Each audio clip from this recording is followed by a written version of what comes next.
네, 안녕하세요. 책숲입니다. 오늘도 연말을 맞이해서 책을 좀 잔뜩 샀는데요. 올해는 아마도 이걸로 마지막이지 않을까 싶어요.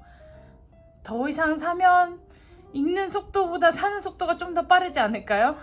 물론 요즘에 이제 빌리는 책들도 있는데 살 필요가 있는 책들이 있어서 내년에 제가 읽고 싶은 책과 그리고 물론 이제 다 산 건 아니지만 내년을 좀 준비하는 마음으로 몇 가지를 특별하게 샀어요. 우선 제가 특별하게 산 책 먼저 소개를 해드리고 싶네요. 이건데 첫 번째 책방 도감입니다. 공간 디자인으로 동네를 바꾼 일본의 로컬 서점 40곳. 제가 책방을 언젠가는 하고 싶어요. 지금 뭐 당장 하고 싶기도 하지만 이게 현실적인 어려움이 있잖아요. 그래서 책방을 하고 싶은데 저는 이런 동선이나 구조 그리고 사람들이 어떻게 하면 좀 더 잘 책을 읽을 수 있을까, 책을 잘 보기도 하고 그런 것에 관심이 있어서 이 책을 샀는데요. 이렇게 그림이 잘 그려져 있어요. 그러니까 사진이 같이 있거든요. 그래서 이 책을 굉장히 꼼꼼하게 읽고 싶어요. 제가 어떤 책방을 하고 싶은지. 그리고 두 번째는 글쓰기의 감각입니다. 믿을 만한 분에게 추천을 받기도 했고 스티븐 핑커가 잘 쓰잖아요. 그분이 쓴 논픽션을 어떻게 쓰면 좋을지에 대한 글쓰기의 감각 책이거든요. 저는 논리적인 글쓰기가 사람들에게 굉장히 많이 필요하다고 생각을 하고 저한테도 물론 마찬가지고요. 그래서 이 책을 좀 꼼꼼히 읽어볼 생각입니다. 세 번째는 정말 벼르고 별렀는데 이 책 너무 읽고 싶었는데 비싸기도 하고 지금 여기 보이시죠? 이게 지금 포장돼 있어요, 비닐로. 그래서 한번 열어서 볼까요? 안에를. 이 책은 존 버거의 책입니다. 존 버거의 초상들이라는 책인데요. 아마 다른 방식으로 보기라는 책을 아실 거예요.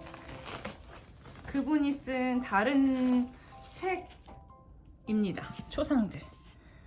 존 버거의 예술가론인데 여기에 이제 초상 굉장히 두껍죠? 여기 초상화가 있어요. 이렇게. 그래서 이 초상들이 어떤 것을 의미하는지에 대한 내용을 잘 나타내주고 있어서 저는 예술이 주는 아름다움도 있지만 현실을 드러내는 근미래라고 해야 될까요? 결국 해석해보면은 그런 작품들만 나중에 또 해석이 되기도 하지만 지금 현재 시점에서 근미래를 상상하기에는 또 예술만한 게 없다고 생각을 해요. 그래서 지금 우리가 어떻게 예술을 감상해야 되는지, 미술에 대해서 그런 걸 한번 생각해보고 싶어서 이 책을 드디어 샀습니다. 그리고 요렇게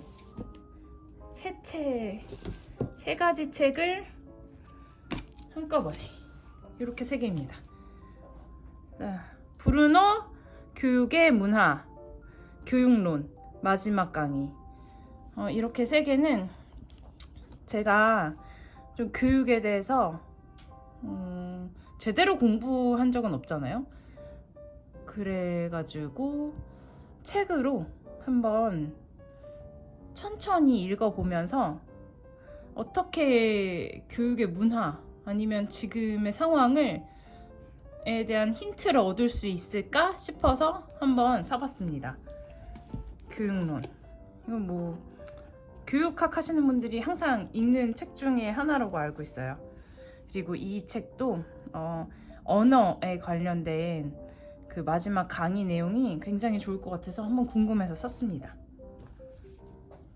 다음은 이 책은 여러분도 아시겠지만 한번 유튜브 이동진 평론가가 추천한 책이거든요. 아이들 가르칠 때도 그렇고 저도 좀 지도로 크게 보고 한번 살펴보고 싶어서 찾습니다. 다음은 조선소녀 찔레. 이거는 수업책으로 산 거고요. 뭔가 조선시대에 어떻게 사람들이 백성의 눈으로 본 병자호란이거든요. 제가 이때부터의 역사에 굉장히 재미를 느꼈기 때문에 아이들과 같이 읽으면 어떤 느낌이 들지 한번 사봤습니다. 다음은 룩백. 이 만화책인데요. 이 책도 굉장히 좋다고 들었어요. 아직 읽진 못했는데, 그래서 이걸 아마 아이들 아니면 어른들 누구와 같이 읽어서 얘기를 하면 좋을지 한번 생각해보고 싶어서 샀습니다. 다음은 또 주문한 책입니다. 이 책들은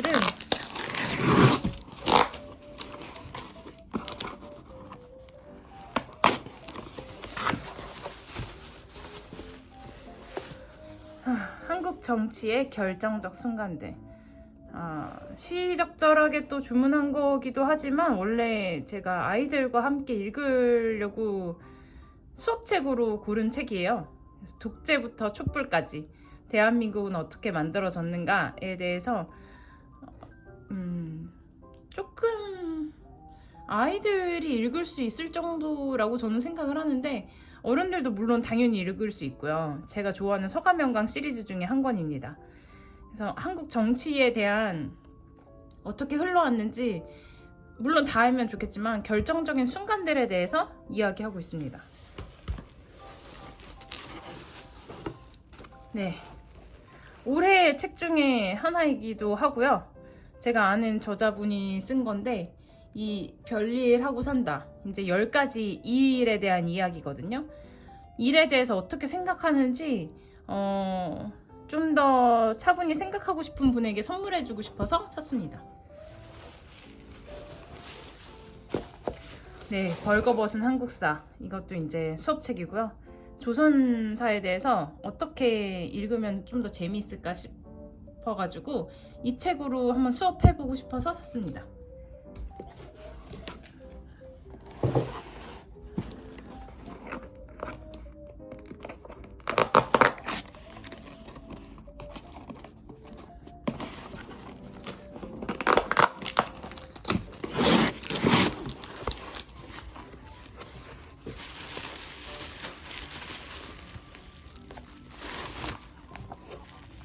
프로이트가 들려주는 마음 이야기. 제가 좋아하는 이 철학자가 들려주는 철학 이야기 시리즈이고요. 이것도 이제 수업책인데 아무래도 어떤 사상이나 철학이 변하는 시점에 많은 변화가 생긴다는 이야기를 좀 하고 싶었어요. 그래서 프로이트가 처음으로 주장했던 어떤 마음에 대한 이야기를 아이들과 한번 해보고 싶어서 샀습니다. 여러분도 궁금하시면 이거 빌려서 한번 보시면은 되게 쉬워요. 그래서 철학이 굉장히 어렵게 느껴질 수 있지만 사실은 그냥 일상생활에서 우리가 고민하는 부분들이 다 담겨 있는 게 철학이거든요.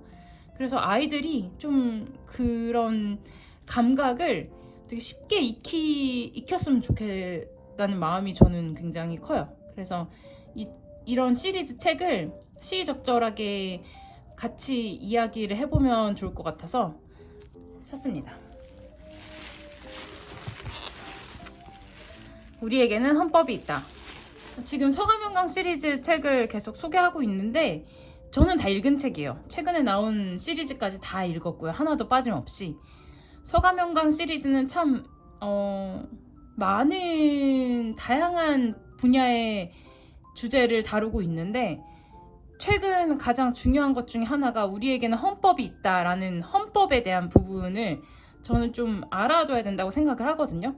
그래서 이 책은 아이들과 수업을 하려고 이미 예전부터 읽은 책이었는데 마침 이제 이런 상황과 더불어서 여러분에게도 꼭 추천해주고 싶은 책 중에 하나입니다.